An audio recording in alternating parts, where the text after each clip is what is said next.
Bienvenido, soy Joshua.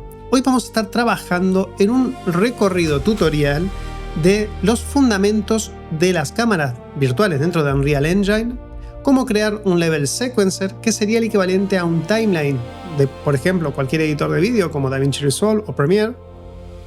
Y por último, trabajaremos con dispositivos externos para controlar las cámaras virtuales dentro del motor de videojuegos. Algo que haremos con, por ejemplo, en mi caso, con una tablet, un iPad, pero podemos utilizar cualquier dispositivo móvil compatible, que puede ser incluso cualquier tipo de Android, ¿vale? Con ciertas limitaciones, pero más que nada con iPad o con iOS podremos tener un mayor rendimiento dentro del motor de videojuegos. Bien, lo primero que veremos al abrir el motor va a ser esta ventana de bienvenida, ¿sí? Y algo que aconsejo es revisar la diferente documentación que hay en cada una de estas categorías. Por ejemplo, en nuestro caso estaremos en la categoría de cine, televisión y live events, y tenemos, si nos fijamos bien, una documentación específica sobre cinemáticas y sequencer. ¿Okay? Al final esto es importante si nos interesa aprender más en detalle, pues entrar a este tipo de documentación que nos aportará mucha información adicional. Pero no te preocupes que vamos a verlo ahora mismo. En este caso vamos a darle a New Project y volvemos a tener las mismas categorías que habíamos visto en la pestaña o en la ventana de bienvenida. Desde aquí vamos a poder navegar en diferentes plantillas preconstruidas. Una será la intro de Unreal, que tiene bastantes cositas interesantes. De hecho, aconsejo, si no has trabajado nunca con Unreal, es experimentar esto primero. Pero tenemos también otras: Virtual Production, DMX, In-Camera, VFX, Motion Designs y N-Display. Esto es una locura, es para volúmenes LED y un clúster de ordenadores. Si nos fijamos bien en Virtual Production, nos va a indicar qué plugins necesitaría, que en este caso al utilizar esta plantilla se instalarían todos estos. En nuestro caso abriríamos un proyecto en blanco con las funcionalidades mínimas. En mi caso particular no tengo necesidad de hacerlo, ya que he creado un proyecto y nos ahorramos algo de tiempo.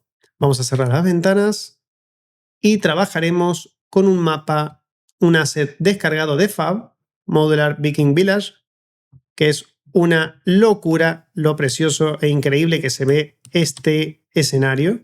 De hecho, si empezamos a bajar un poco la velocidad de nuestra cámara, vamos a ver cómo la navegación del lugar es increíble. Como hemos hablado de funcionalidades básicas, algo que creo indispensable para entender cómo controlar el motor es que primero sepamos cómo mover la cámara del visor. Posicionamos el cursor en cualquier parte del visor, hacemos clic derecho, mantenemos y podemos visionar los espacios. Y mientras mantenemos pulsado el clic derecho, si apretamos las teclas W, A, S, D, vamos a poder movernos sobre el escenario. Si alguno quisiera pasar de velocidad extrema a despacio, todo al mismo tiempo mientras hacemos esto, utilizamos la rueda del ratón. Utilizamos la rueda del ratón manteniendo pulsado clic derecho y el movimiento, y nos va a permitir ir más despacio o más rápido. Bien, todo hasta ahora muy bonito, pero vamos a investigar un poco sobre los tipos de cámara que tenemos dentro de Unreal. ¿Algo que nos da una pequeña pista? Pues lo tenemos aquí mismo. En este escenario ya tenemos algunas cámaras que se llaman Cine Camera Actor. Puede ser una cámara normal, pero en este caso es una cine cámara. Vamos a ver dónde encontrar estos elementos. Tenemos varios sitios. Primero es en una ventana de colocar actores o Place Actor Windows, y tenemos que ir a Window. Vamos a Place Actors. Buscamos en los tipos de clase cámara y tenemos varias cámaras.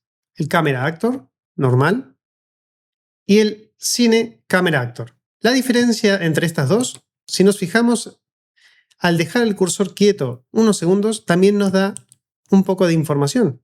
Pero básicamente es que el Camera Actor tiene algunas limitaciones a la hora de configurar la cámara. En cambio, el Cine Camera Actor funciona exactamente igual que una cámara de cine. Otro tipo de cámara más que es muy útil, que no aparece al buscar como cámara, tenemos que poner Vcam Actor. En el caso de que no te aparezca, es posible que falte algún plugin. Vamos a dejar los plugins para más adelante cuando estemos trabajando esto. Si yo hago doble clic sobre cualquiera de estos Cine Camera Actor, la cámara del visor se va a estar desplazando hacia la ubicación de esos objetos. E incluso, si prestaste atención, te darás cuenta que al clicar sobre Cine Camera Actor 6, nos muestra una miniatura con la vista de esa cámara. Pero ¿qué sucede si yo lo que quiero es tener esta vista en todo el visor? Esto, la verdad, es muy sencillo. Es tan simple como ir a donde dice perspectiva, ir a cámaras y seleccionar nuestra cámara deseada. Que incluso tenemos un blanking arriba y abajo que nos muestra el tipo de cámara, el tipo de vista que tiene esta cámara. En el caso que yo ya no quiera seguir viendo esta cámara, puedo darle a eyectar o stop piloting. A mí me gusta eyectar la cámara y nos salimos de la vista de esa cámara. Pero ¿qué pasa si me puede llegar a interesar muchísimo este tipo de vista? Y quiero crear un cine cámara exactamente en este lugar. Para eso, si voy en perspectiva, bajo hasta donde dice Create Camera, le indico que es un Cine Camera Actor y ahora nuestro Cine Camera Actor nuevo, que será el 13, está posicionado exactamente donde teníamos el visor. Vamos a seleccionar esta cámara. Cámaras, dijimos que la 13. Hay dos 13, curioso. Vamos a la última. Y ahora que lo tenemos seleccionado aquí, si nos fijamos a la derecha, nos aparece mucha más información que antes no teníamos al tener seleccionado una carpeta. Voy a mostrarlo. Si yo selecciono el level, ya no tengo información en details. Pero si selecciono nuestro Cine Camera Actor, que si nos fijamos, al tener tanta cantidad de elementos es complicado, podemos utilizar el search y buscar Cine Camera Actor. Dijimos que tenemos dos, pero en nuestro caso va a ser la segunda. Vamos a cambiarle el nombre utilizando la tecla F2 y le ponemos My Camera para identificar el objeto de forma más sencilla. Y ahora utilizamos las opciones de configuración de nuestra cámara. Si nos fijamos, podemos utilizar incluso el tamaño del sensor y vamos a elegir, por ejemplo, Super 35 a niveles didácticos. ¿Vale? No hemos visto a lo mejor mucho cambio. Hemos visto solamente que el blanking ya no está arriba y abajo. Vamos a utilizar una cámara, un APS-C, micro 4 tercios. Vamos a, por ejemplo, 16:9 DSLR e incluso podemos cambiar el tamaño del sensor en lo ancho y en lo alto. Algo que también podemos hacer es cambiar el tipo de objetivo, es decir, qué lente está delante de la cámara. Podemos elegir, por ejemplo, un 50 milímetros. Hasta nos genera un pequeño desenfoque, un bokeh. ¿Esto por qué sucede? Porque tenemos seleccionado un 50 milímetros prime f1.8, en el cual nos interesa un poco menos que ese enfoque para que el usuario, el jugador o el espectador observe más hacia el fondo. Por ejemplo, desplegamos el Lens Setting. Aquí le decimos que el f-stop mínimo que sea, por ejemplo, vamos a ponerle un 0,9. Y en Current Aperture vamos a decirle que vaya hasta el mínimo, 0,9. De hecho, si nos fijamos, el mínimo es 0,9, no nos deja menos, pero eso es porque nosotros así lo hemos definido. Si le ponemos, por ejemplo, un F de 4, el mínimo va a ser 4.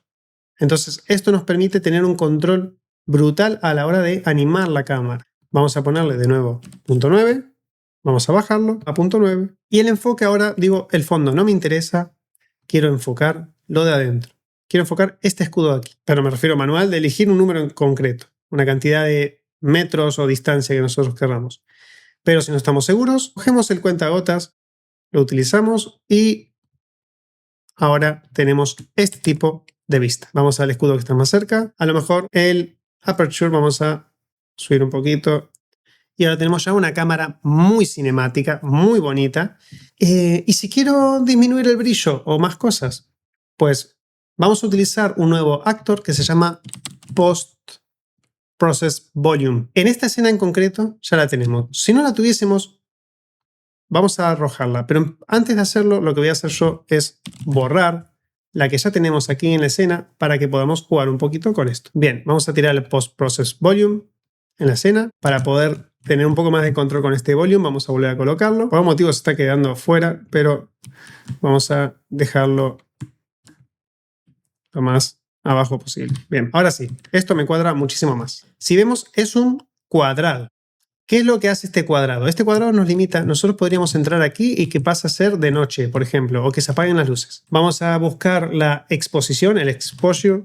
Vamos a activar que sea manual y vamos a jugar un poco con este exposure. ¿Qué pasa al salir del cubo? Que se hace de día y adentro está totalmente oscuro. Lo que tenemos que hacer es, si nosotros queremos afectar a todo el mundo por igual, tenemos que fijarnos que están los límites de ese universo, ¿no? Dentro de este cuadrado. Nosotros queremos extenderlo hacia afuera. Le damos clic ahí y ahora afecta a la totalidad. Vamos a volver a buscar exposure y vamos a ajustar para que esto sea un poquito más normal. ¿Ok? Pero no solamente la exposición. Podemos ir buscando más elementos. Como por ejemplo, aberración cromática. Tenemos una aberración cromática, pero no quiero que afecte a toda la imagen. Quiero que afecte, por ejemplo, a los bordes. Entonces utilizamos el offset para afectar a los bordes. Y ahora tenemos una aberración cromática en todos los bordes. Y ahora me da igual que el Post-Process Volume esté en esta zona porque ahora está afectando a todo el universo por igual. Aparte de todas estas cosas las podemos animar. ¿Cómo las animaríamos? Pues vamos a crear algo nuevo que se llama Level Sequencer. Para Level Sequencer hay que tener muchísimo cuidado porque muchas veces cuando nosotros trabajamos con el Sequencer podemos abrirlos o se nos abren diferentes situaciones sin que nosotros nos demos cuenta que lo estamos controlando realmente. ¿A qué me refiero esto? Todo elemento dentro de Unreal es un asset, un timeline, una línea de tiempo, va a ser siempre un asset. Es decir, que yo tendría que crear un asset que sea este sequencer. Vamos a mostrarlo. Voy a crear una nueva carpeta que sea sequencer. Me meto ahí dentro. Doy a clic derecho, cinemáticas, level sequence. Ahora, si yo hago doble clic y ahora este sequencer lo voy a colocar en mi escenario. Una vez que hicimos estos pasos, si nos fijamos, hay un detalle que por más que apriete Control S, no se está guardando, es un asterisco. El asterisco significa que este asset no se ha guardado todavía. Y si se nos cierra el proyecto sin que esto esté guardado, perdemos todo. Así que hay que tener muchísimo cuidado y con Control Shift S, darle a guardar todo. Ahora el sequencer ha sido guardado, no tiene más el asterisco y no tenemos más riesgo de que sucedan cosas extrañas. ¿Pero qué sucede? Ahora tenemos una línea de tiempo con 150 frames, ¿no? De esa línea de tiempo. Vamos a configurarlo en los FPS a los que queramos. Vamos a dejarlo en 24 en mi caso. Y nos fijamos que no tenemos, entre comillas, ninguna capa.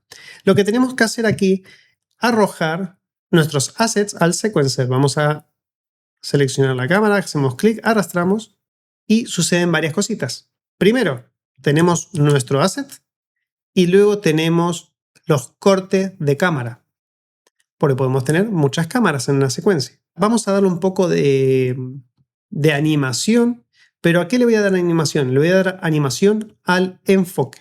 Si nos acordamos bien, habíamos seleccionado el enfoque. Vamos a mi cámara, vamos a Focus Settings, el cuentagotas, seleccionamos el escudo, este escudo de aquí, y ahora vamos a hacer un clic a agregar un keyframe a esta propiedad. Se ha puesto correctamente ahí. Y ahora vamos a darle un poco de animación, un rack focus de unos 2 segundos al fondo. Volvemos a pulsar en el keyframe, agregado, y ahora tenemos una animación de esto. Si nos parece que ha sido demasiado rápido, es tan sencillo como seleccionar y arrastrar el keyframe para que tenga la duración que nosotros queremos, a lo mejor unos 4 segundos. Si por algún motivo nos sigue pareciendo corto, podemos agarrar el sequencer y extender la cantidad de frames que nos parezca correcto. Con clic derecho podemos desplazarnos dentro del editor, del timeline. Y extendemos también el asset. Bien, ahora dura unos segundos más en llegar al foco. Bien, me gusta que llegue hasta aquí y luego me gustaría que cambie a otra cámara. Bien, ahora elegimos otra cámara. Vamos a posicionar el cabezal de reproducción en otro sitio, por ejemplo, a los 60 frames. Hacemos clic en la cámara 4, arrastramos hasta su sitio. Fíjate que ahora muestra un pequeño recuadro celeste.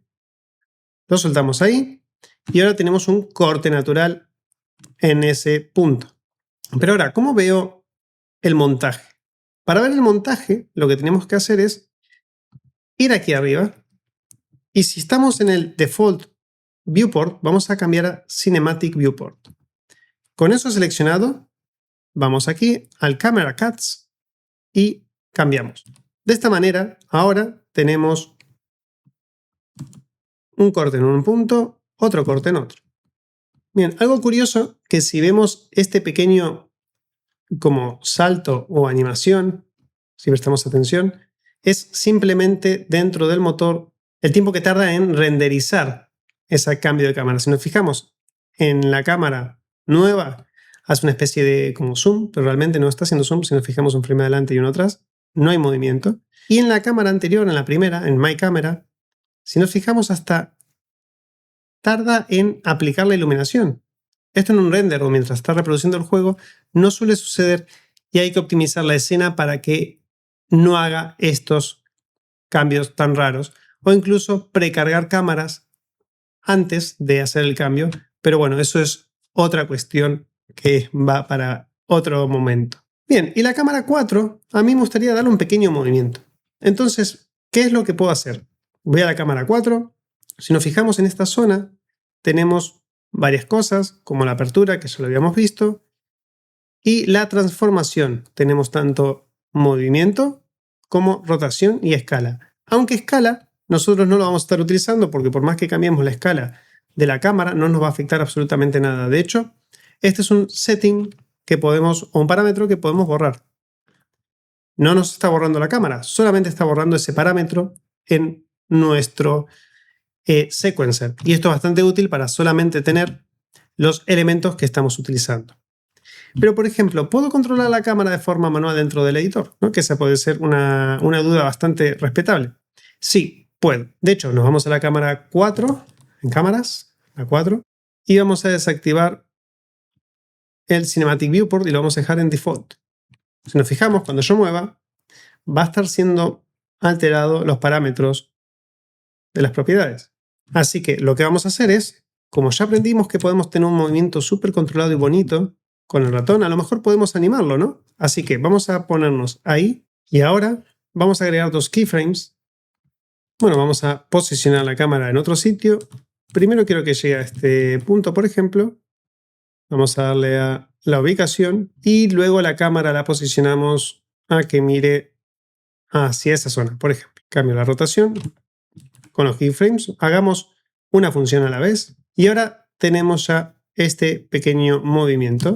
Bien, vamos a moverlo por aquí y a extender la duración o la amplitud del movimiento. Vamos a cambiar de nuevo a nuestro Cinematic Viewport y el Camera Cuts para ver qué es lo que hemos hecho hasta ahora.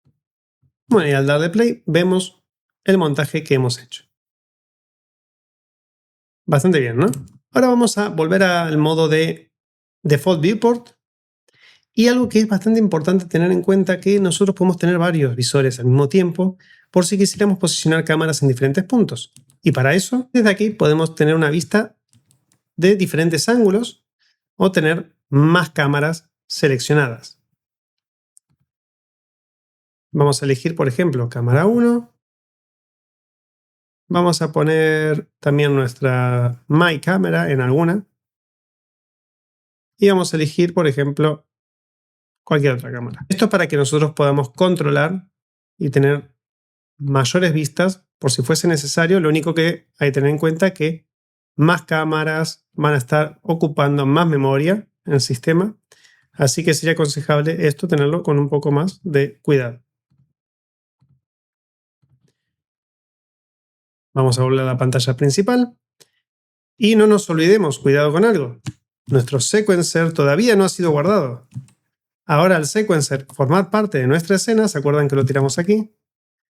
Si hacemos control S, estamos forzando a que guarde todo lo que está en el current level. De esta manera nos aseguramos no perder lo que hemos hecho. Vamos a hacer algo igual de interesante, solamente que es muy divertido trabajar con hardware y con aparatos.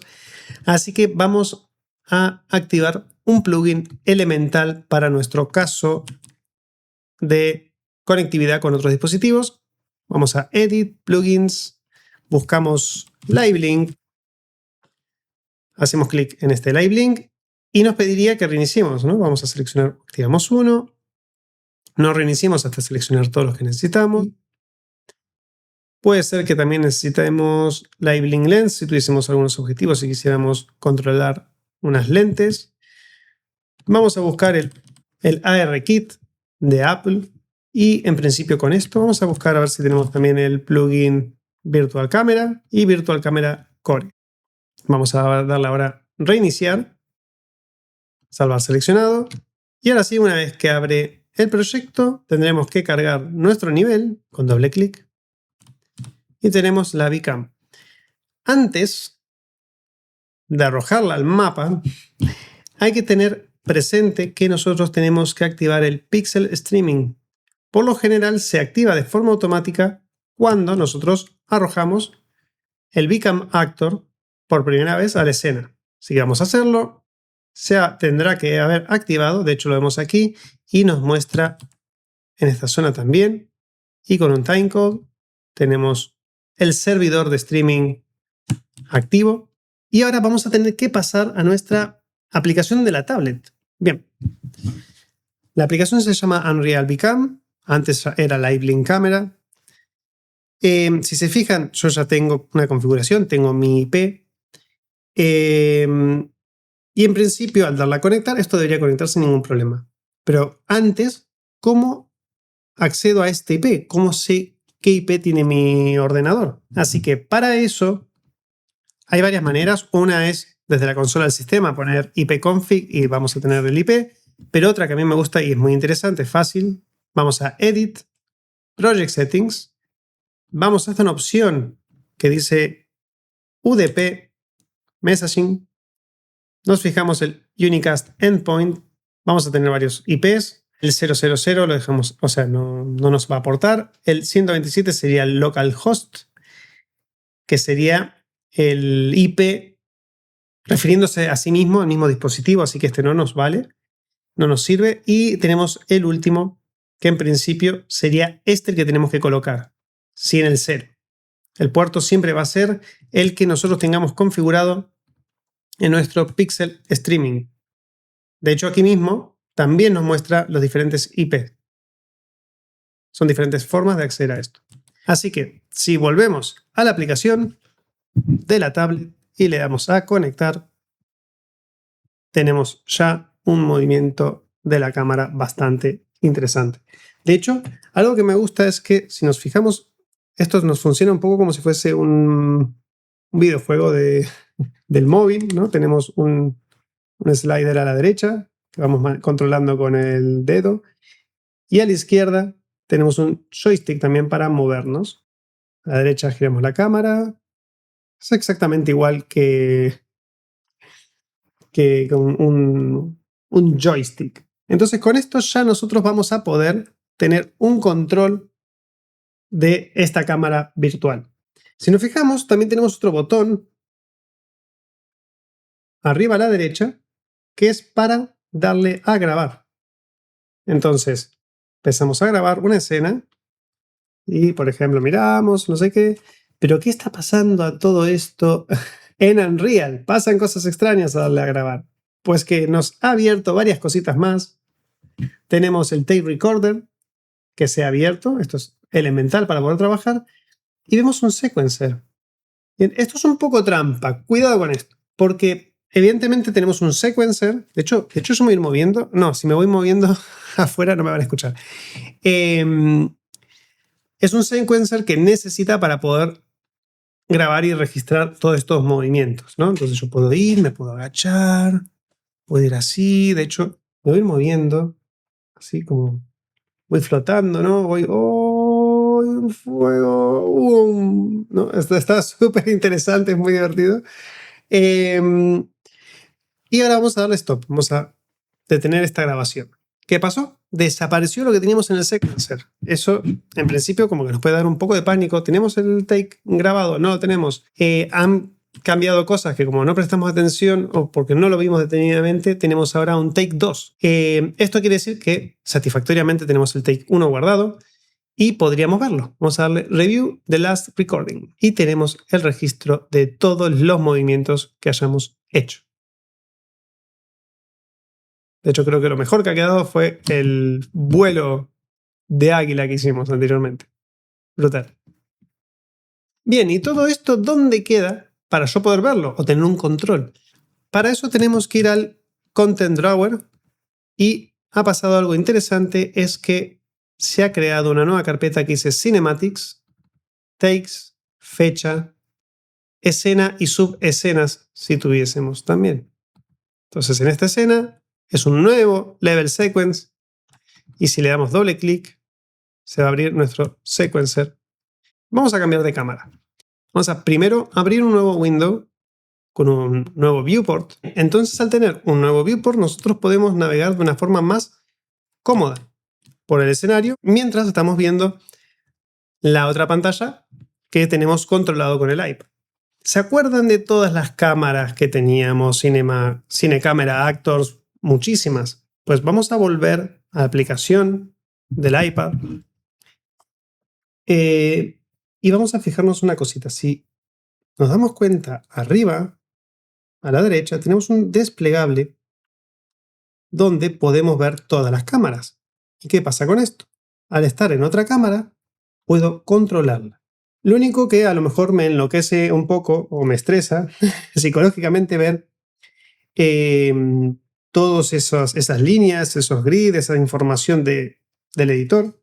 Si pulsamos la tecla G del teclado, siempre tendríamos que tener seleccionado algún visor, apretamos la tecla G y nosotros vamos a ocultar toda esa información. Entonces ahora sí le damos a grabar y ya estamos grabando. Vamos a pasar a otra cámara actor, vamos al 11. Vamos a viajar a otro cámara actor. Y ahora vamos a darle stop. Volvemos a Unreal, le damos al ojito para ver qué es lo que hicimos y apretamos play. Bien, y ya con esto hemos hecho un recorrido bastante amplio de los diferentes fundamentos. Esto es todo a nivel básico sobre cámara. Hay muchísimo más. Al final, una cámara de cine es súper compleja y toda esa complejidad del cine está volcada en parámetros dentro de Unreal. Hemos visto también cómo crear un sequencer y cómo utilizar un hardware externo como esto, que aparte es precioso. Bueno, yo porque me monté un poco con la jaula, ¿no? El rig del iPad, pero puede ser tranquilamente con un móvil normal. ¿Qué diferencia tiene un Android a todo el sistema de Apple?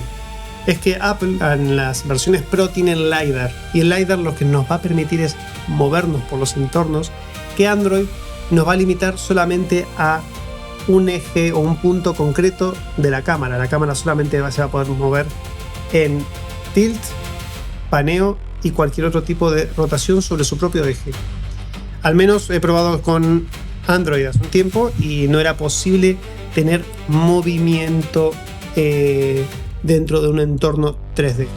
A lo mejor ahora está solventado de alguna manera, ojalá sea así, pero en principio va a estar un poco más limitado. Pero no importa, se pueden hacer cosas brutales. Ya hemos visto también cómo mover keyframes dentro de... cómo mover la cámara utilizando keyframes dentro del motor. Así que ya con eso, más el móvil moviendo y ubicando la cámara en una rotación en concreta, podemos dar efectos increíbles. Espero que haya gustado el video y que se haya entendido toda la explicación. Cualquier duda, por aquí estoy. Muchísimas gracias.